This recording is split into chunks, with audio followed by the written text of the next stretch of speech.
उत्तर भारत के घने जंगलों और ऊंची पहाड़ियों के बीच बसा था एक रहस्यमयी गांव बटरवा। इस गांव में बहुत कुछ सामान्य था।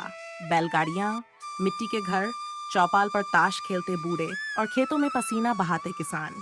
लेकिन बटरवा की एक बात बिल्कुल भी सामान्य नहीं थी। गांव के एक छोर पर एक पुराना ढाबा था, नंदू भोजनालय। मिट्टी और ईंटों से बना हुआ, उसकी छत घास फूस से ढकी थी और सामने एक जंग खाई नेम प्लेट लटकी थी। किसी जमाने में ये ढाबा बहुत मशहूर हुआ करता था, लेकिन आज से पूरे 20 साल पहले इसके मालिक नंदू काका अचानक गायब हो गए और तब से ढाबा वीरान हो गया। कोई भी वहां जाता नहीं था और जो गया वो लौटकर नहीं आया, या आया भी तो ऐसा लगा जैसे उसकी याददाश्त खो गई हो। गांव वालों ने धीरे धीरे उस ढाबे को भूतिया ढाबा कहना शुरू कर दिया। लेकिन फिर आया बबलू यादव। बबलू यादव 26 साल का एक शहरी नौजवान था जो आईटी कंपनी की नौकरी छोड़कर ग्राम जीवन व्लॉग नाम से यूट्यूब चैनल चला रहा था। उसका सपना था हर गांव की कहानी दुनिया तक पहुंचाऊं। जब उसे बटरवा गांव के रहस्यपूर्ण ढाबे की बात पता चली, तो वो कैमरा उठाकर अकेले ही निकल पड़ा एक नई वीडियो बनाने। गांव में पहुंचते ही उसने लोगों से पूछा, अरे भाई साहब, वो नंदू भोजनालय कहाँ है? सुनते ही एक बूढ़ा हक्का बक्का रह गया। क्यों रे, वहां क्या करने जाएगा? वीडियो बनाऊंगा।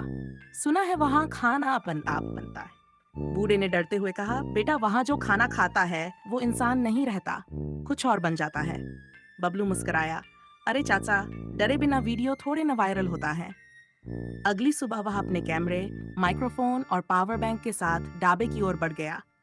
रास्ता कच्चा था, झाड़ियां उगी थीं और ढाबे के पास आते ही एक अजीब सी ठंडी हवा चलने लगी। आसपास कोई नहीं था, लेकिन एक मीठी सी खुशबू घी में तली पूरियों की हवा में तैर रही थी। जैसे ही बबलू ने ढाबे का दरवाजा खोला, उसने देखा कि अंदर चूल्हा जल रहा था। कढ़ाई में सब्जी खुद से पक रही थी, रोटियां तवे पर अपने आप पलट रही थीं और भांडियों से भाप उठ रही थी। लेकिन वहां कोई भी इंसान नहीं था। बबलू की आंखें फटी की फटी रह गई, लेकिन उसकी यूट्यूबर आत्मा खुश हो रही थी। भाई, ये तो करोड़ों वाला कंटेंट है। कैमरा ऑन करते हुए उसने धीरे से कहा, दोस्तों देखिए, आज मैं एक ऐसे ढाबे में हूँ जहाँ खाना अपने आप बनता है। कोई रसोईया नहीं, कोई बर्तन धोने वाला नहीं, फिर भी देखिए जादू। तभी एक थाली अपने आप उसके सामने आकर रख दी गई। पूरियां, आलू टमाटर की सब्जी, खट्टा अचार और बेसन की कड़ी। भाई, इतना बढ़िया खाना तो मेरी मम्मी भी नहीं बनाती। बबलू बोला और खाने लगा।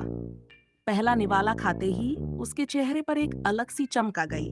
स्वाद ऐसा था जो उसने जिंदगी में कभी नहीं चखा था। लेकिन जैसे जैसे उसने खाया, उसे महसूस हुआ उसका शरीर हल्का हो रहा है, दिमाग सुन्न। और फिर अचानक वो बेहोश हो गया। जब उसकी आंख खुली, वो ढाबे के एक तहखाने में था। वहां और भी लोग थे, कुछ बूढ़े, कुछ जवान और कुछ बच्चे। सभी चुपचाप बैठे थे, एकदम शांत, जैसे किसी सम्मोहन में हो।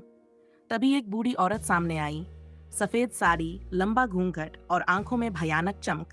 तुमने भी खा लिया हमारा खाना, उसने कहा। कौन हो तुम? बबलू ने कांपती आवाज में पूछा। मैं हूँ इस ढाबे की रसोई की आत्मा। नंदू ने मेरे साथ धोखा किया था। उसने कहा था कि वो इस ढाबे को दान करेगा, लेकिन बेच दिया। तभी मैंने उसे और उसके ग्राहकों को अपने खाने से बांध लिया। अब ये ढाबा मेरी पूजा का स्थान है। लेकिन तुम खाना क्यों बनवाती हो?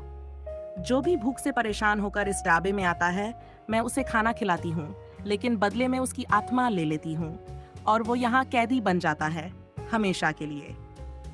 बबलू ने डर के मारे मंत्र पढ़ने शुरू किए जो उसकी दादी ने सिखाए थे।